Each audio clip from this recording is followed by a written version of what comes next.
Hi guys, magandang araw.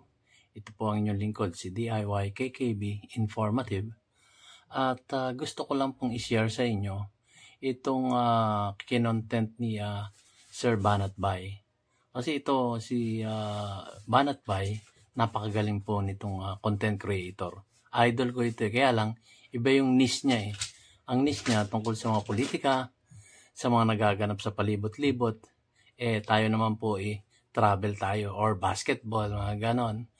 So, gusto ko lang i-share sa inyo guys. Napakagaling po nitong ating ka-vlogger na si Sir Banatbay. At ikinontent niya dito yung tungkol sa yung angkas.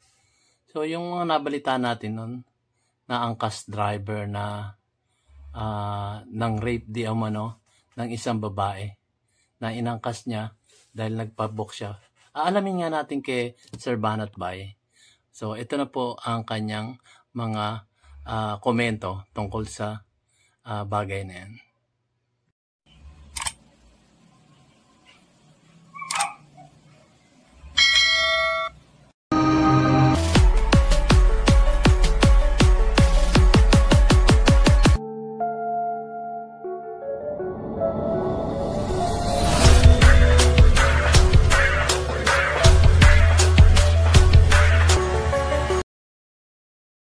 Pag-usapan na natin to. Gusto ko nang pag-usapan si Libayan.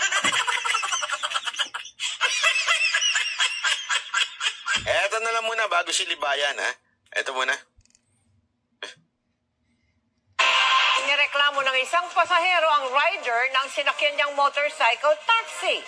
Imbis na ihatid daw sa bahay, Bakal! sinamantala umano ng rider ang kalasingan ng biktima sa isang hotel. Nakatutok si Marisol Abduraman, exclusive. Sa CCTV video sa loob ng isang hotel, Ako! makikitang paggewang-gewang na naglalakad ang isang babae habang pinaalalayan ng isang lalaki hanggang sa pumasok sila sa isang kwarto. Nangyari ito September 3 bandang alas 5:30 ng madaling araw. Nang araw din yun, dumulog sa Police Station 3 ng Manila Police District ang 21 anyos sa babae sa video. Kwento ng pulisya, nagreklamo raw ang babae ginahasa siya ng rider na kanyang sinakyan. Alas 5 raw na madaling araw nang mag-book siya ng motorcycle taxi sa Malate. Pero bakit Tinulungan pa siya ng bouncer para isakay sa likod dahil sobrang kalasingan niya. Okay. Nung on the way, dahil sobrang hilo niya at feeling niya malalaglag siya sa motor, nagpaalam siya dun sa rider na, "Kuya, baka pwede akong umakbay sa'yo." At tungo yung ulo siya dahil Sigurado ako, dun sa pag-akbay na yun, tumigas. Hindi, tumigas yung muscle ni Kuya. So, yun po yung mga pangyayari. Sinabi ng newscaster sa GMA7 at kinumentuhan po ito ng ating butihing vlogger na si Sir Banatbay. Napakagaling po nitong vlogger na to. Idol ko ito eh. Kaya lang sana minsan magkita kami. Magkita man lang ba? Kasi talagang idol ko to eh. At hingi ako ng mga tips kung paano maging isang batikang vlogger. Matagal ko na itong pinapanood. Siguro more than a year na. Nagsimula pa lang siya, yung subscriber niya nasa 2,000, 3,000 pa lang noon. Pero ngayon, more than 500,000 na ang kanyang mga subscriber. Napakagaling po kasi na vlogger tong si Sir Banatbay. So, tuloy natin kung ano yung mga komento niya. Hindi mo tinigasan yung muscle mo. Baka bibibitaw yung babae doon, di ba? Kaya kailangan, pag nagbumotor ka, kailangan mo tigasan yan para makakbay na maayos. Alam mo, sa totoo lang ha, gusto ko lang batikusin ha, gusto ko lang banatan ha, yung mga tarantadong kaibigan ng babae, bakit nyo pinabayaan yung kaibigan nyo? Imposible naman pumunta yung babae mag-isa dun sa bar. Diba? Inuman tayo! Pag-isa siya, inuman tayo! Inom ako mag-isa, inom ako. Inuman tayo! Sigurado ako, may mga kaibigan yan. Diba? Asa na yung mga kaibigan niyang nagagaling-galingan? Yan ang problema sa mga magkakaibigan eh. Diba? Inom-inom kayo, kaibigan kayo. Tapos pinabayaan ninyo yung kaibigan niyo sumakay ng Grab. Ano ba kayo? Ito the sumakay ng motorcycle, gago kayo. Diba? Sira ulo kayong mga kaibigan nitong babaeng to. Sana kayo maano din. Malaglag sa motor. Hindi totoo naman di ba? Napakawalang yan naman ninyo. Lasing, hindi ho pinasasakay ang lasing kahit angkas. Paano pag nakabitaw yan? Kailangan sumasabay yan sa pihit ng driver. Pagka gumanto, di naman pwedeng kumontra yan.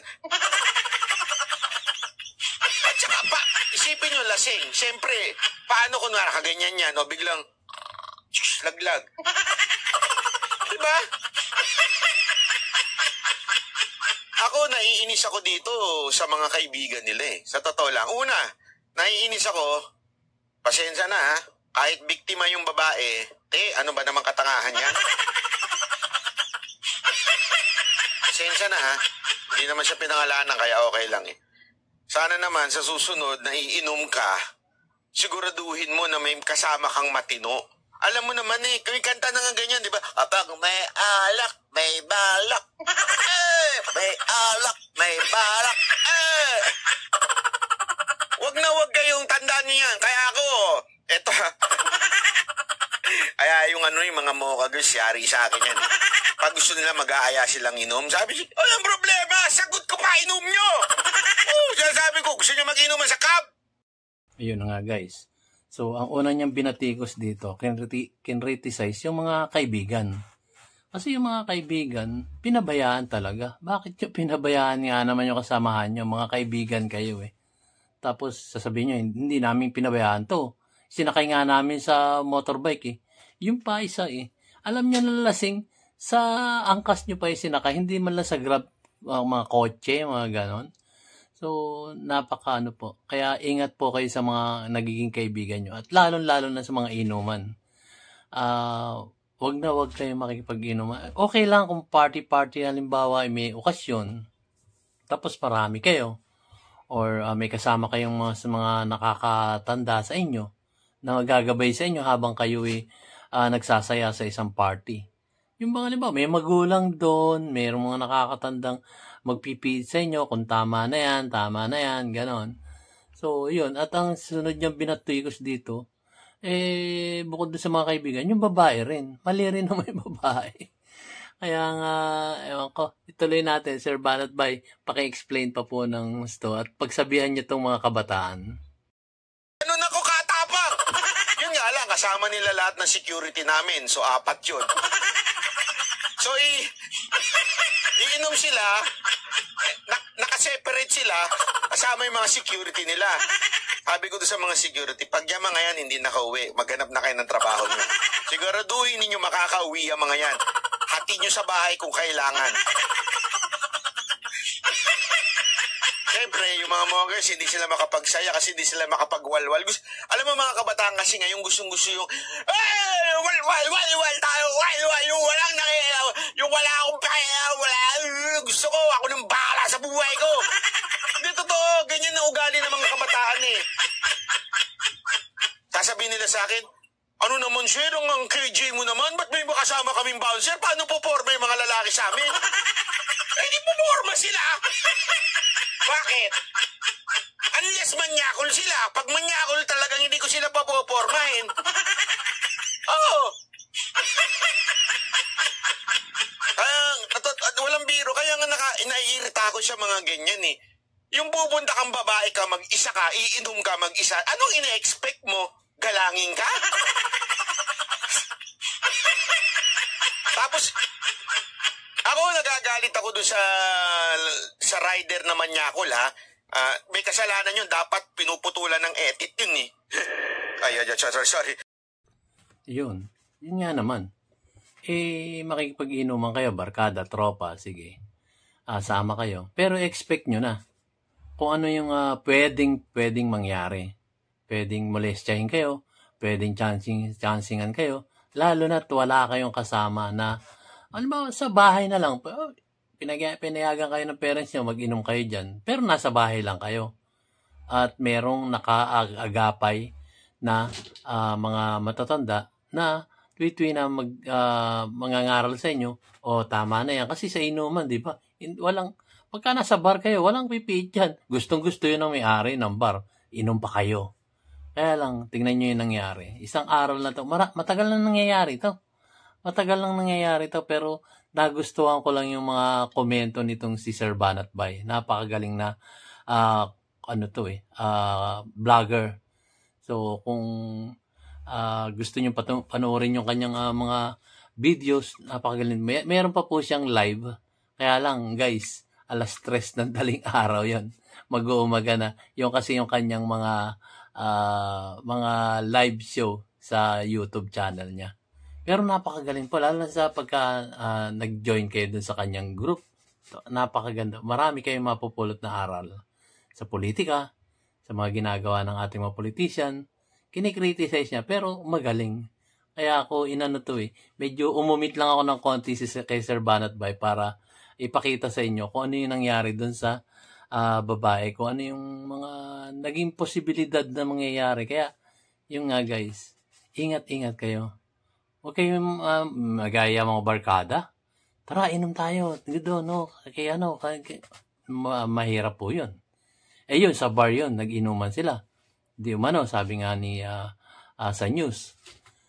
Yung pa kaya, halimbawa, sa bahay lang ng ating tropa, siguruhin nyo na. Sigurado na yun. Pag may alak, may balak. Kaya ingat-ingat mo. Ituloy natin yung komento ni Sir Banat-Bay. Pasok! Dapat pinuputulan talaga, dapat binibita yung mga yun eh.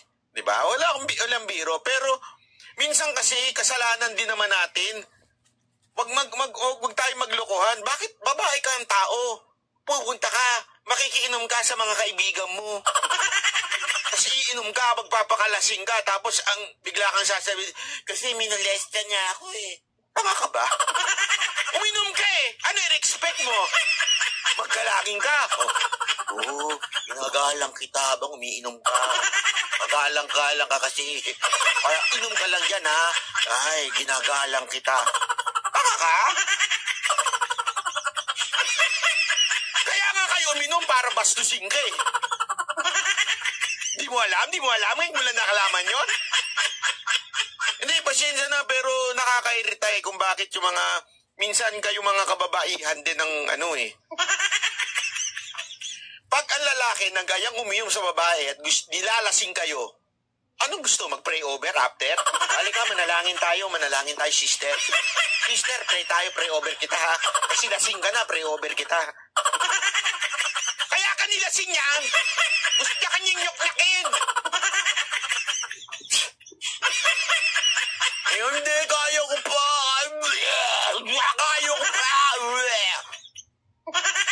Nakakairita, bobo eh. Tapos biglang, kinabuka, ano ko eh.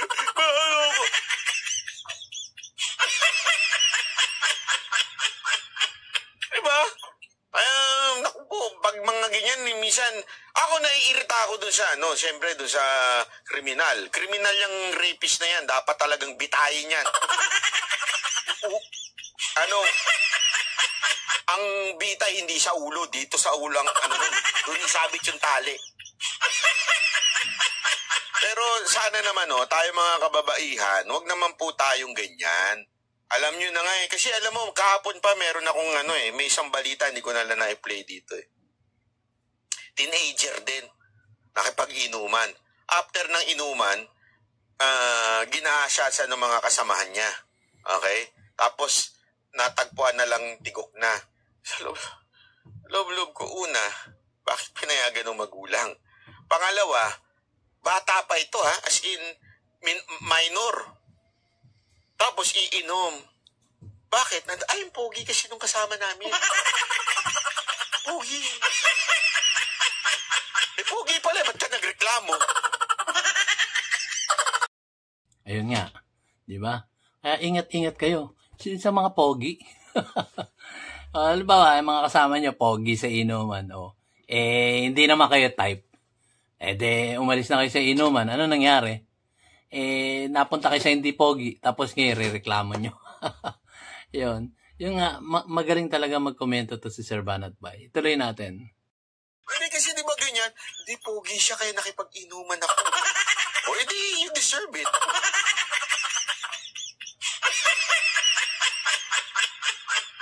Sorry pero kayo mga kababaihan,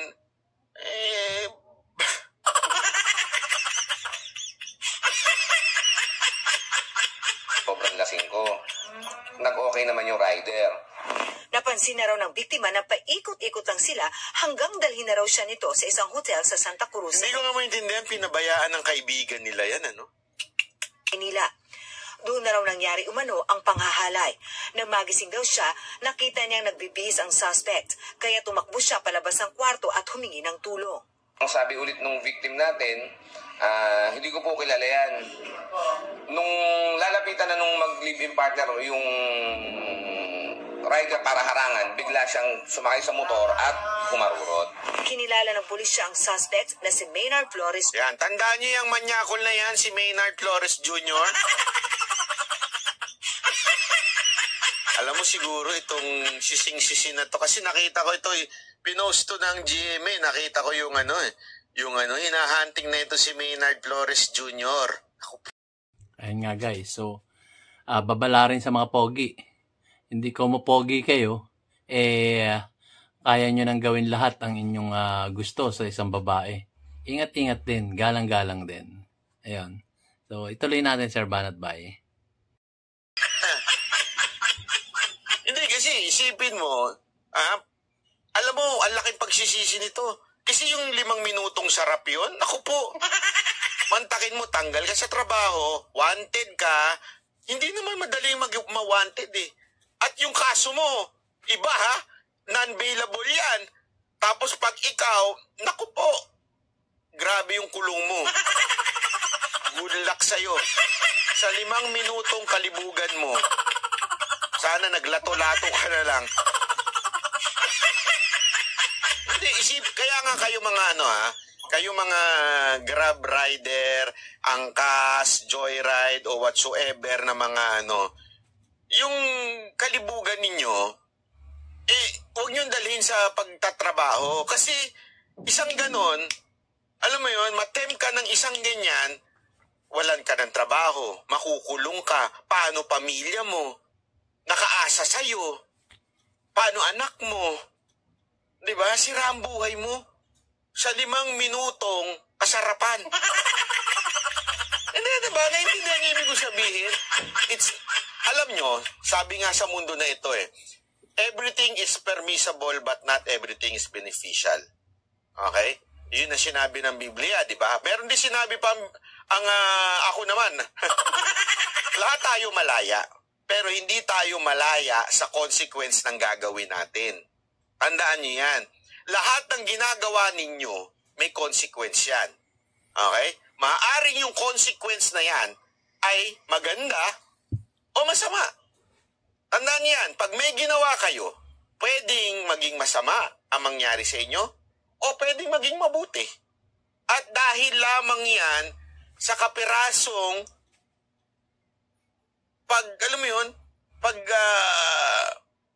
kasiyahan. 5 minuto, 2 minuto, baka nga di pa tumagal na. Dahil sobrang tigang na ni Kuya. Diba? Isipin mo yan Tapos gayon, nakabalandra na pangalan mo. Hindi ka na pwedeng pumasok. At sabi pa ng kumpanya na yan, talaga makukulong siya. Junior, nakausap daw ng mga pulis ang kanyang kamag-anak at kinatawa ng pinagtatrabahuan at nagsabi daw sila na ilulutang daw nila ang suspect. Sinampahan na ng reklamong panggagahasa ang suspect na hanggang ngayon ay at large pa rin. Akala ko ba lasing yung babae? Lasing nga, nagising na lang siya. Kasi minsan yung pagkalasing mo, after 3 hours, nahihimas-masang ka na siguro pagkagising niya, yun na. Kaya hindi, ito tandaan niyo yan. Ito'y lesson din, hindi lang doon sa gumawa niyan. Sa atin din, alam mo, lagi kong iniisip yan Bago ka gagawa, mag-isip ka muna ng siguraduhin mo. Ano ang resulta ng gagawin mo? Dahil sa tanda ko na ito, ang dami ko ng maling ginawa na may consequence. Laging may consequence at nare-realize mo na lang sa dulo. dapat pala hindi ko to pinatulan. Mga ganon.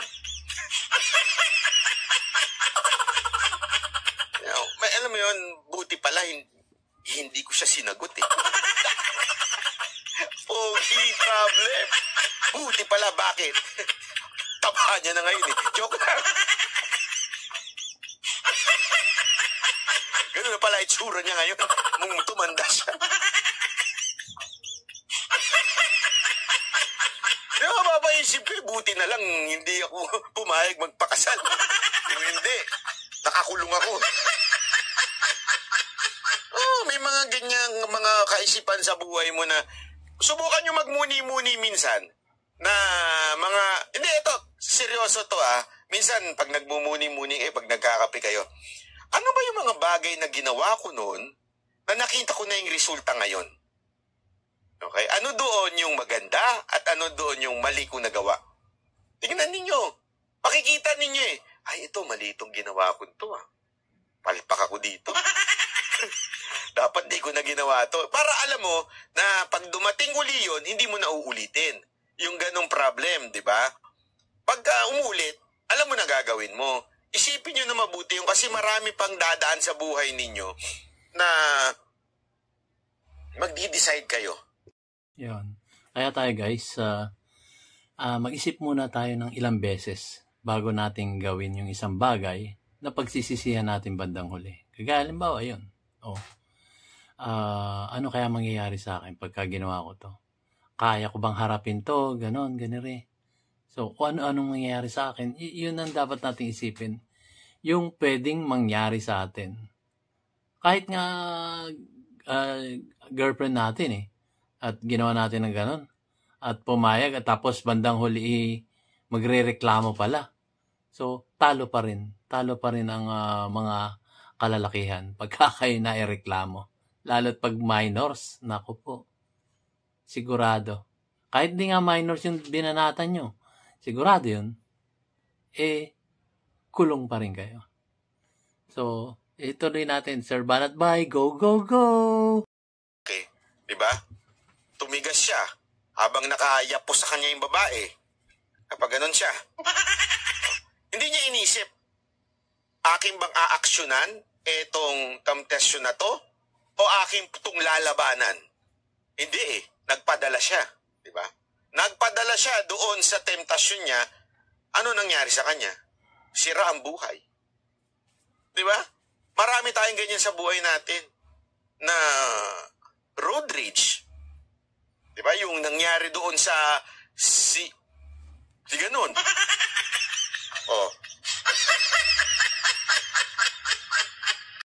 Yun. Napakaganda ng komento niya at payo niya dun sa mga kalalakihan. Pagka yung nag-init, punta na lang kayo sa banyo. Malamig dun. Tuloy natin, Sir Banat Bay. Pag ikaw naging mimim ka talaga, expert ng editor ngayon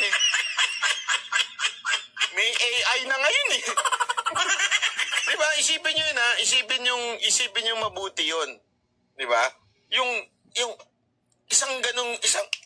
sabi nga ni Bato, which is tama si Bato dito Ako na ano ko yun sabi niya, pag uminit ang ulo mo, hinga ka muna ng 3 beses o 10 beses. Tapos, mawawala na yun Kesa sa, alam mo yun, sinakyan mo yung emosyon mo na yun, tapos sira na buhay mo. Isipin nyo na lang yung pamilya nun.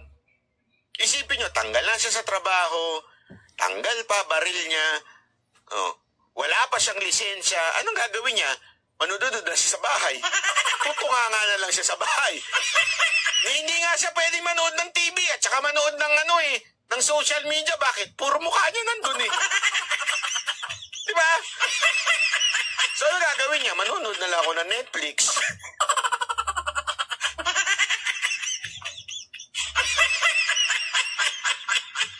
Speaking of road rage. Ayan, dito tayo. Ito na, favorite ko ito. Yan guys, so napanood nyo na yung kabuuan tungkol dun sa babae na umangkas sa angkas. Yun. Guys, so napakaganda ng mga pangaral ni Sir Banat Bay. Bagamat siya nagpapatawa, Pero malaman na malaman yung sinasabi niya. Kaya nga, hanga ako dito kay Sir Banat Bay. Shout out kay Sir Banat Bay. Medyo ginamit ko yung content mo kasi very educational, very informative, at makakatulong to sa mga kalalakihan. So, at saka dun sa mga kababaihan din na carelessness, na basta magdesisyon lang, ganun na. Tsaka yung mga kaibigan na rin. Yung mga kaibigan nyo, kilalain nyo muna. Although, kilala nyo na siguro, uy, kasi may barkada yan na pogi eh. Baka mapansin ako nun. Ayan, yan ang nangyayari sa mga taong may hilig sa pogi. Mapiliin nyo yung mga bulsa. Iba, guys, pagka iba, practical nga eh. Diba? Pero huwag yung gagawin yun. Ang sa akin lang, gawin natin yung tama. Kagaya na sinasabi ni Sir Banat Bay. So, yun lang po guys. At isinare ko lang sa inyo yung sinasabi ni Sir Banat Bay sa kanyang YouTube channel. Maraming salamat po kay Sir Banat Bay sa pahintulot na i-post ko yung kanyang mga itong kanyang video, particularly dito sa naging biktima ng rape. At yun lang guys. Maraming salamat po. Ito po ang inyong lingkod si DIY KKB Informative na nagsasabing keep safe, God bless, and you have a great day. So subscribe na kayo guys. Wala pa akong travel ngayon. Pasensya na. Wala pa tayong mga bagay naka-line up na magiging biyahe. Pero tabayanan nyo guys. Nagbabalak ako mag-Iloilo. Tapos after that, tatawid ako ng Bacolod para dun sa Mascara Festival. Pinag-iisipan ko pa kasi guys, pagka kayo ay magta-travel, pag-isipan nyo muna, iplano nyo muna kung magkano magiging gastos to be, ganon. Kasi ako nanonood din ako ng mga vlog na ibang kapwa ko vlogger, travel vlogger. At kumukuha ako ng mga ideas doon kung saan ako pupunta. So, ganon din naman ako. Pagpunta ko doon, ibibigay ko niya. Ang pagkaiba lang nga namin nung iba ha, ako, on the spot. Kumbaga, ang vlog ko kasi, ang video ko kasi, actual footages. So, dun sa actual footages na yun, doon ko lang ibinibigay kung magkano yung nagastos ko, kung saan ako pupunta. Yun, informative nga yung vlog ko eh. So, yun ang mga nagiging videos ko. Pwede nyo panoorin yung mga nakaraang kong videos. So, yun lang guys. Medyo mahaba na.